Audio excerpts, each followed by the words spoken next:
Shabbat Shalom to all of you. This morning, we have a very interesting portion, Emor. And this is a portion that is called the Kohenim, for the priesthood, the Kehunat, no? The priesthood of Israel, and how important is that position. Sometimes it's very difficult to understand the scriptures in many ways, because we are temporary people, and sometimes we talk about eternity, and sometimes this to put together. But believe me or not, in certain way, our Creator is teaching us a dual system, and we are going to see it this morning. This dual system, or duality of system, what it is about, from one side, He's eternal. From the other side, we, His creation, in this world, in this earth, we are temporal. No? But also comes here this duality. He breathes on us. And breathing on us, we have been made to His likeness and image. We have been created according to Him. And He put this spark of life in each one of us. That each individual, each human being has some kind of divinity, has the power of His presence. You see, you don't need to be Jewish, or you don't need to be part of Israel to have this spark of life. And the God of Abraham, Isaac, and Jacob is not the God only of Israel. He is the Borei Olam. He is the Creator. And believe me or not, anything that exists here was created by Him.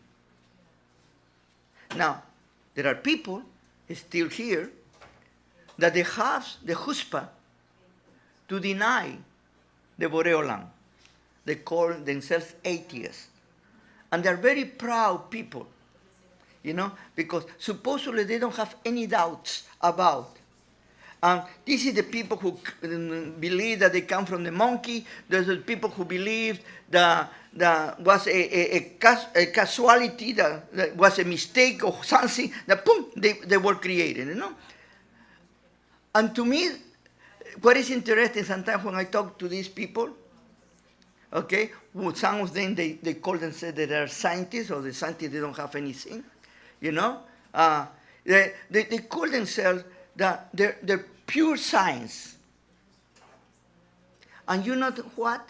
Let me tell you, these people they need to have more faith on their supposedly science than all of us, we need to have faith in the Creator. Because that is a hocus pocus, that what I believe. Suddenly, something happened. And that you need to have more faith than to believe that there is a superior being who created us. Well, in this portion, the Creator is going to reintroduce the Kehunah, the priesthood. And He's going to tell Moshe Rabbeinu to talk to his brother. And here is very interesting, he used the word Emor. Tell him, And Moshe Rabbeinu has been very careful with his brother. Many of us, we ask this question: how the Creator choose Aaron among all the people to be the line, the lineage for the priesthood? Poor Aaron, he was timid. He talked, he was older than Moshe Rabbeinu. The Creator didn't choose Aaron to be the leader. He chose Moshe.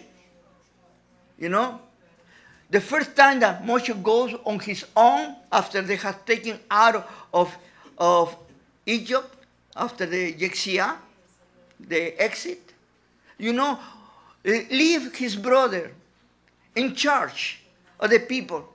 And what the first thing that he said? Oops! Something came out. It became a golden calf. I threw it, poof, came out. That was his excuse. Then he is going to be the high priest, the Hagadol Kohen. And this is not the only time. Then we see the death of his two oldest sons, Nadab and Abihu. And later on, we are going to see our own Aaron gossiping with his sister Miriam against his brother. And you ask yourself, how he can be the Gadol HaKohen? This is going to tell you something also.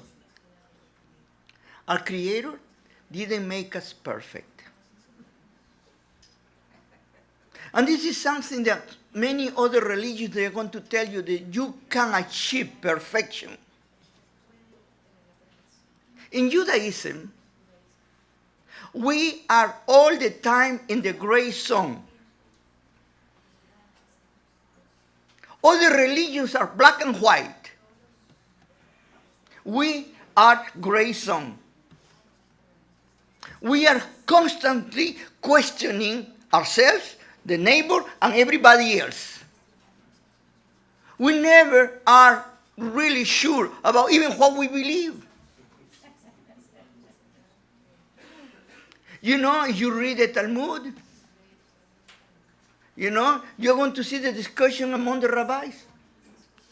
And suddenly you have three rabbis with three different opinions. And what the Talmud say? You're right, and you're right too.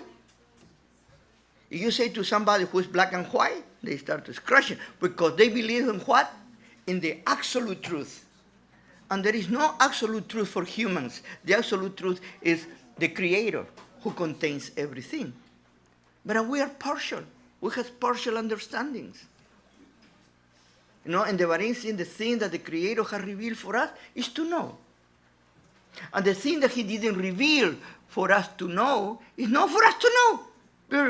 But no, I want to know. And then comes here the very discussion.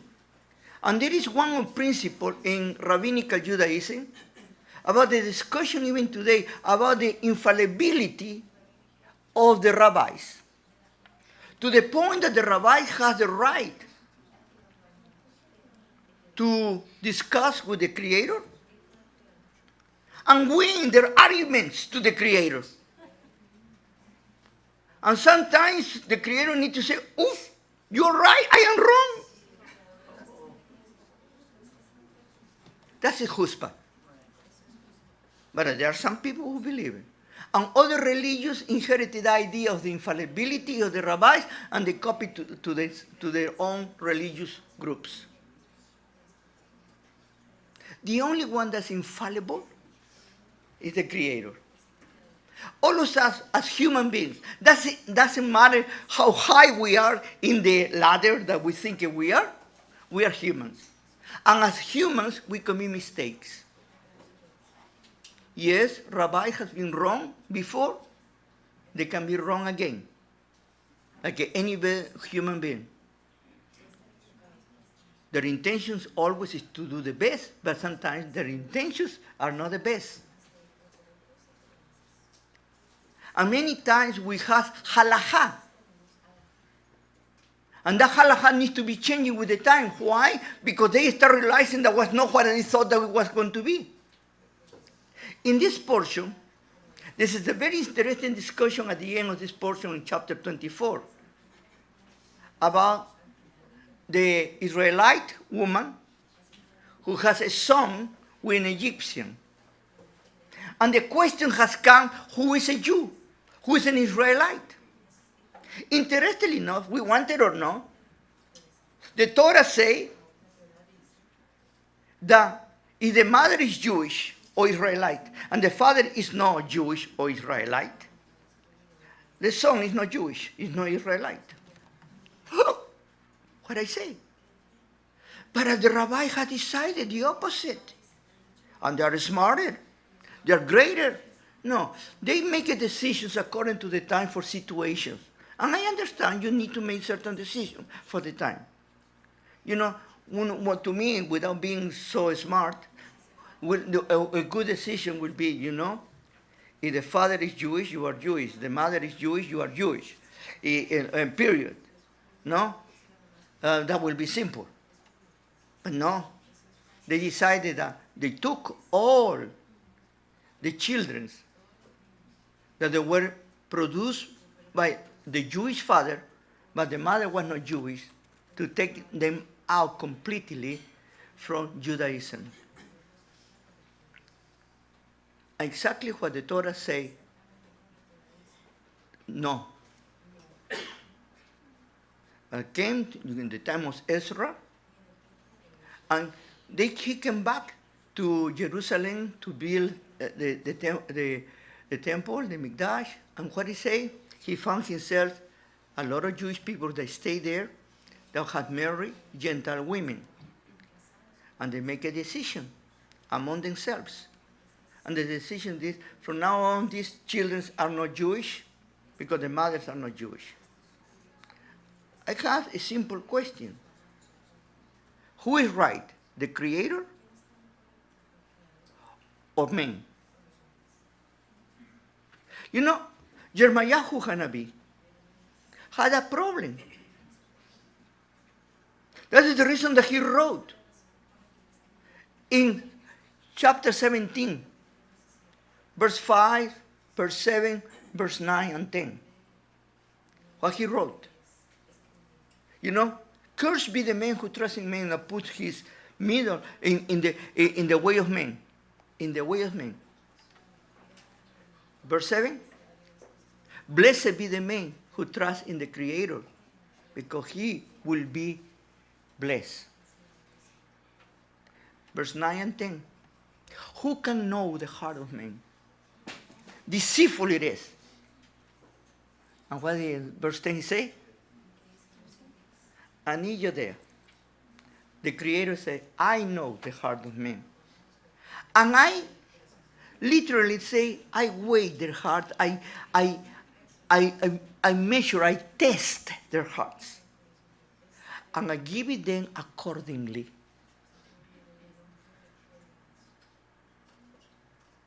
In other words, even if the high priest and say something that goes against Torah,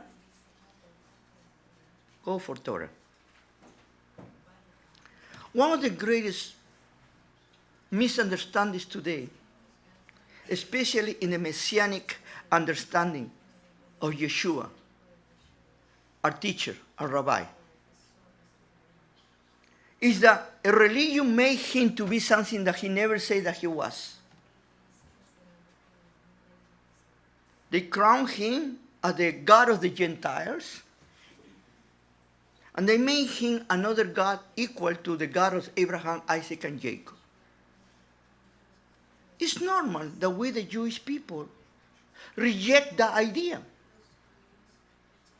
That is pagan. That's idolatry. They have not read the second commandment in the Torah. Now that we are in this time of counting the Emor, that we are from Pesach to going to Shavuot, when we are going to celebrate the giving of the Torah. By the way, there is no in the Torah the principle that we receive the Torah on Shavuot.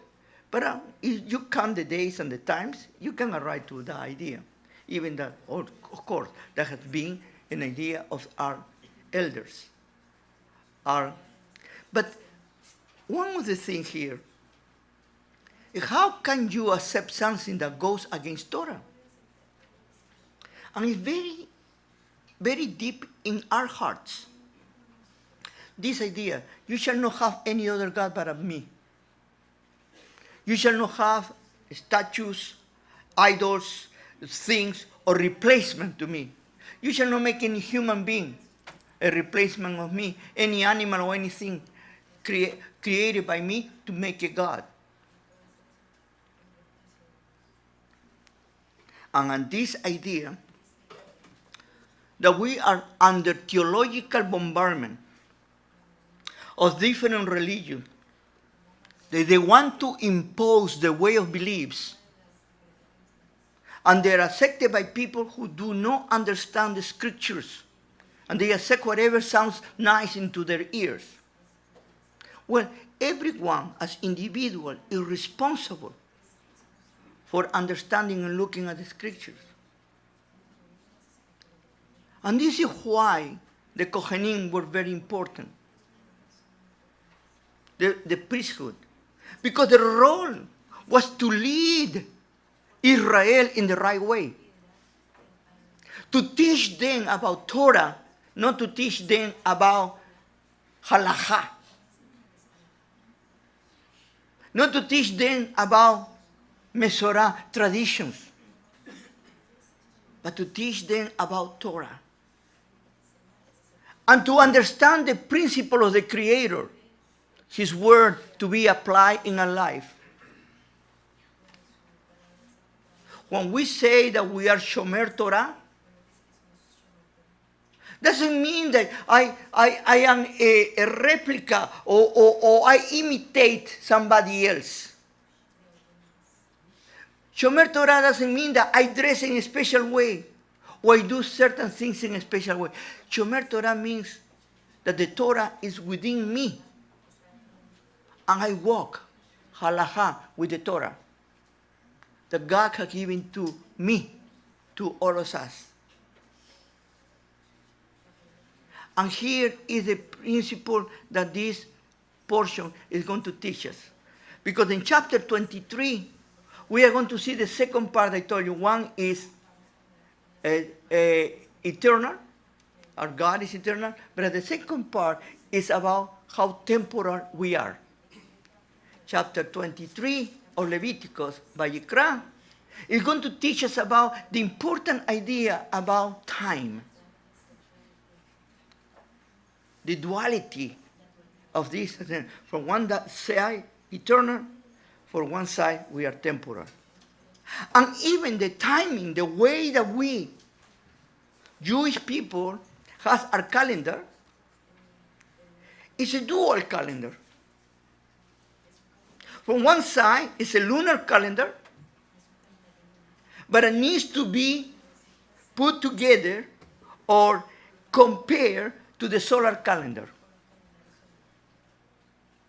The Jewish calendar is one of the most complicated calendars that you can imagine.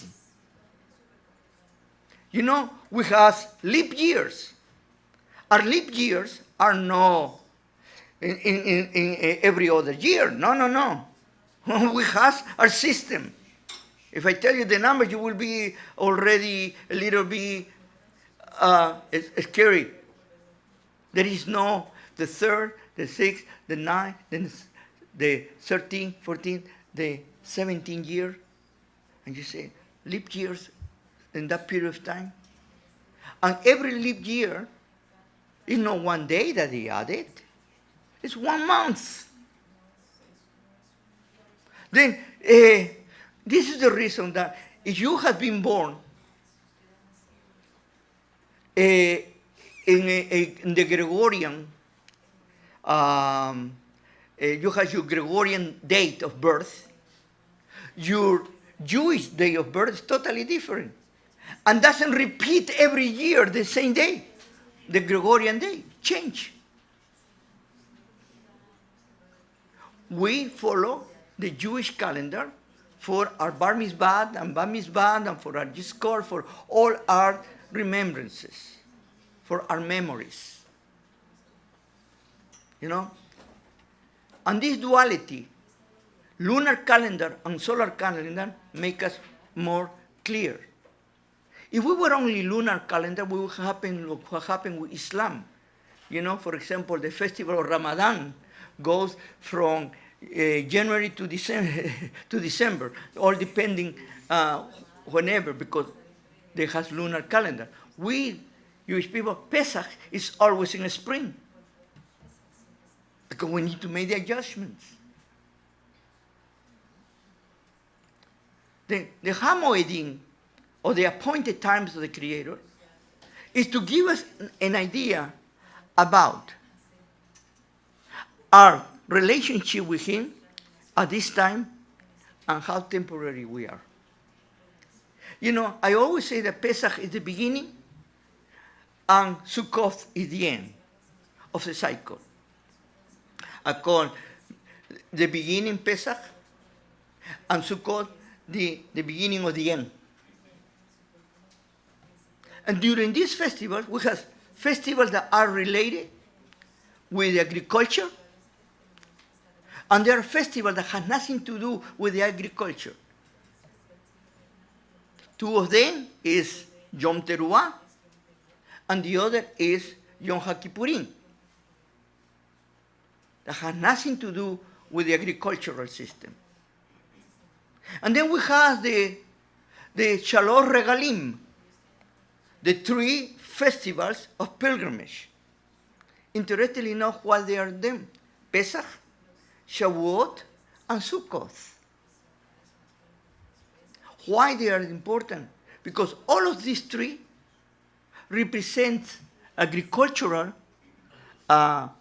ideas and to give thanks, the Torah, to the Creator for providing us rain, for providing us good harvesting, for providing food, for providing things to us. He is our keeper. But at Yom Teruah and Yom HaKippurim, there has a different dimension. That is the dimension that we are going to be with the Creator in the, what I call it, in the infinite way, in the eternal way. The Yom Teruah is to awaken in us. You see, the seventh day, number 7, is very important in Gematria in Judaism. And 7 by itself means job accomplished. The 8th day means a new beginning. You know, Sukkot is a very interesting festival. Sukkot, that is called the beginning of the end and a new beginning. Why? Because Sukkot is a festival with 7 days plus one extra that sometimes we don't even know what it's for. We have different explanations. But because the Creator is like that, He's giving us a taste of who He is about eternity. Even though we are temporal. But all of us, without exception, like I say, we have this spark of life. He breathed upon us, His Ruach, His Spirit, His Neshama, whatever you want to call it. It's His presence in us. And every human being on earth has that. Israel was chosen as the priesthood. Shemot 19:6. We are a kingdom separated to be priests of everything. What is a priest? A priest is a link. A priest shows continuity, brings messages and transfer to others. And Israel was going to be a priesthood. And why? Because like in Yeshayahu, Hanavi, the prophet Isaiah in chapter 2, say, we are going to be or legoyim, light to the world. What is the purpose of the people that have been called by the Creator, by His voice, and make us part of Him? It is that we need to set the example and to bring to the rest of the nations this wonderful message that the Creator gave us in Har Sinai. Bring us down His basic constitution for all humanity. That is not that difficult. The 10 Commandments. In the Ten Commandments, you have everything for the humanity to live a good life. But we human beings, we think we are smarter than the Creator, or we do not need to take care of the Creator, we don't need to accept the Creator, and we do whatever we want to do because we have received the Hirach of Shear, free will. Here is what is so important. The Kohanim, the priests, is to teach us the right way. But what happens if the priesthood is corrupted? What happens if our leaders are corrupted? Lead the whole nation, the whole people to destruction. You know, at the time of Yeshua, our teacher and prophet, our Messiah, what was the problem? In Jerusalem, in Israel, the priesthood was on sale. And who became the Hagadol Kohen? The one with more money. And among themselves, they justify there because they say if they have wealth and they have money, it's because the Creator has blessed them and they must have something important to say. Had nothing to do with the moral quality of the person, has to do with how much money the person had. And what the Creator in this message is telling us, because he's repeated over and over again from the last Parashat Kedoshim, Ani Kadosh, I am holy. I am your God and I am holy. I am separated from the rest. I am not like the others. And we do not understand that to be part of the Creator is to follow His instructions and His moral teachings. I mentioned to you last week about 3 terms: moral, immoral, and amoral.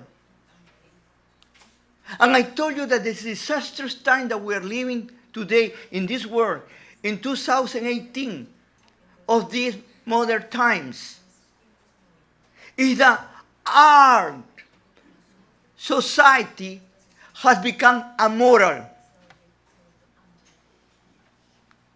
I say, I wish they were immoral. Because when you are immoral, at least you have the capability to know what is moral. But when you become amoral, you lose the capability to understand what is right and what is wrong. And you follow your instincts. And you go directly to destruction. If you are a universal history student, one of the things that you are going to learn in history, and history repeats itself, is that the greatest civilizations, the greatest empires, fall basically for 3 reasons. To have leaders that were totally evil, they put the people under literally slavery. They became totally immoral to the point that they went through the point of immorality, that no any longer morality was important. They did whatever they wanted to do.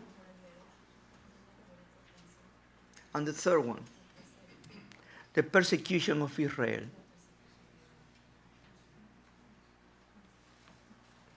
We are looking at that today. And Israel is persecuted because Israel is not doing the right job.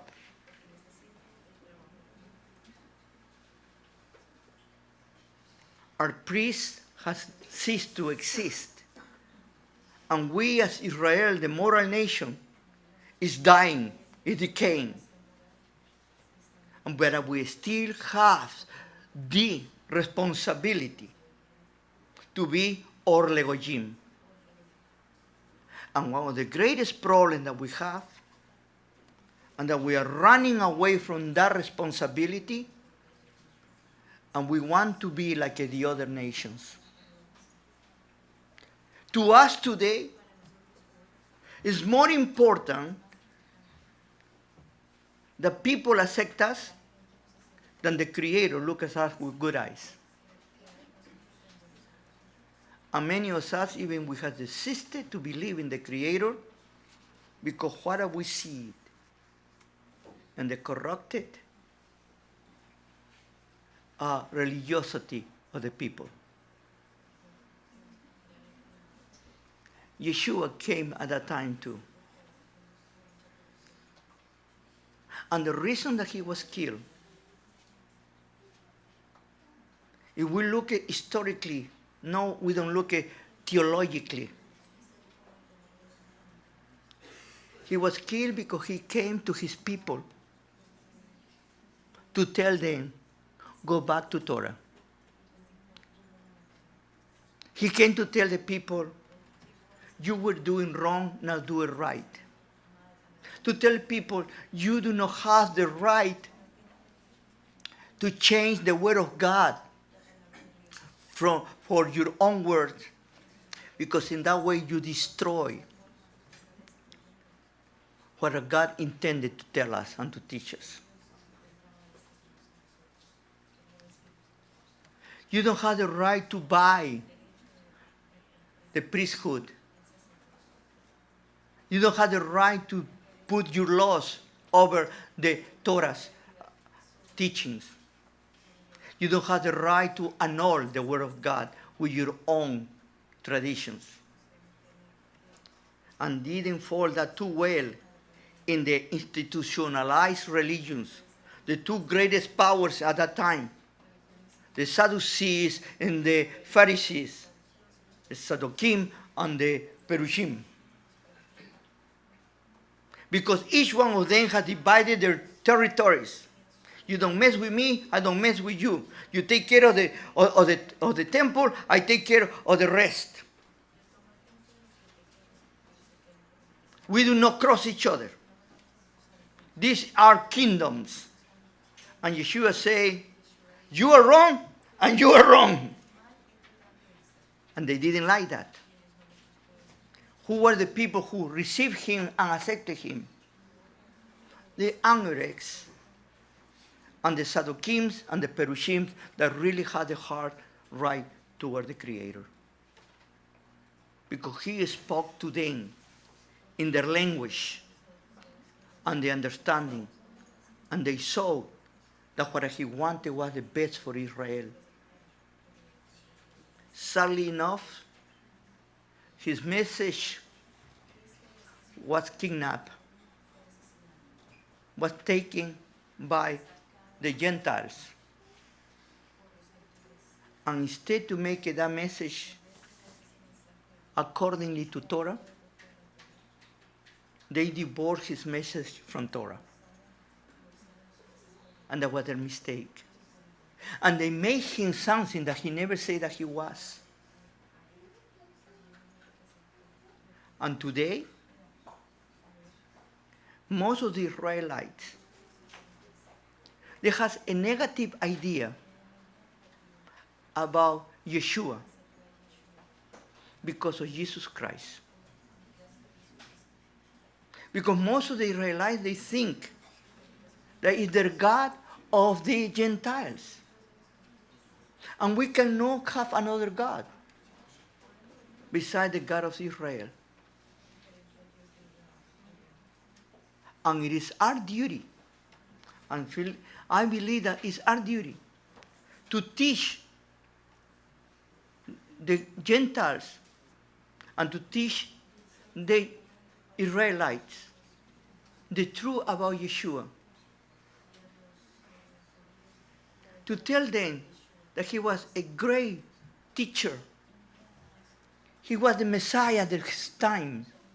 He brought back Torah to his people. He himself said, I have not come to destroy the Torah. I have not come to abolish the Torah. I have come that the Torah will be practiced, being done. And he talks to his people, to the people who understood what he was talking about the Torah. If you tell to a Gentile about the Torah, they say, what is that? How do you eat it? No? But you tell to an Israelite that you're going to know that he or she understands. Then the morality is very important. And the Creator gave us two things to show us: eternity and temporality. We are eternal and we are temporal. Our bodies, our flesh, you can call it that way, our humanity is temporal. But our neshama, our soul, is eternal. And we are in constant communication with Him. And let me tell you, not because you don't believe in Him, He ceased to exist. That is only in your head. And many of the people who deny the Creator are like the ostrich. The ostrich, when he is pursued by the lion, he starts running. The ostrich can run faster than the lion, and the lion can never catch the ostrich, ever. But what happened with the ostrich? The ostrich has a brilliant idea. I'm going to put my head in a hole, and I won't see anything. Then the evil is going to disappear. And that's when the lion has the lunch. Are you an ostrich? Or you are somebody that the Creator has given to you the light to pursue it and not to hide it? Are you a moral being? Are you an immoral being? Or are you an amoral being? Moral is the person who tries to do what is right. Immoral is the person who is doing wrong, knowing that is wrong. And an amoral person is the person that doesn't care. Doesn't know one way or the other. Doesn't care. Whatever better for me is. You know, when the Creator says, I'm finished here, you know, in Vayikrat, 19, the last week, Ve'ahavta re'acha kamocha. Love your neighbor as yourself. My question to all of you is, how can you do right to your neighbor if you don't do right to yourself? And how you not doing right to yourself can you say that you do it right with the Creator? And that is the problem with religiosity. Religiosity mar yourself, make you, put you in a sack, dark, and you are like the ostrich. You hide your head, and you become blind. You need to start with yourself to make it right with your neighbor and to have a relationship with the Creator. Shabbat Shalom.